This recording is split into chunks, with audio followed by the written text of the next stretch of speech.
Le gendarme se marie est diffusé ce soir sur Sister. Pour l'occasion, retour sur le tournage mouvementé de cette comédie, qui s'est déroulée pendant les événements de mai 68.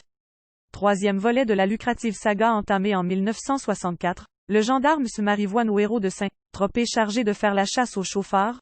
Le maréchal des logis, chef Cruchot, tombe alors, suite à un contrôle routier, sous le charme de la veuve d'un colonel de gendarmerie, la pimpante Josépha. L'occasion de la diffusion de la comédie ce soir sur France 2, retour sur son tournage, qui était marqué par les événements de mai 1968. Les prises de vue du gendarme se marie ont débuté le 20 mai 68 à Saint-Tropez. 2 jours après, 8 millions de personnes ont fait grève en France, et le lendemain, tous les tournages se sont arrêtés. Sauf celui de la comédie de Jean Giraud. Si la question de stopper toute activité liée au film s'est posée, ce sont surtout les techniciens, sur lesquels les syndicats faisaient pression, qui étaient concernés.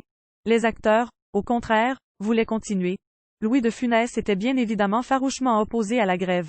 Je les aime bien tous ces gens mais je n'en ai farouchement rien à foutre, avait-il confié à son ami Daniel Gélin, lequel lui répondit que si la gauche prend le pouvoir, le comédien serait alors montré du doigt. Devant cet argument, de Funès se résigna à arrêter le tournage. Mais finalement, le juin, la poursuite de la grève était rejetée par 46 voix contre 26. Astérisque un verdict lié au fait que la majorité des gens qui travaillaient sur le gendarme se marie avaient besoin d'argent. Plusieurs membres de l'équipe technique avaient même loué un appartement sur la côte avec leur famille, pour se consacrer au film. Le tournage donc reprit, et fut endeuillé par la mort d'un cascadeur qui perdit le contrôle d'une voiture s'écrasant dans la vitrine d'un magasin.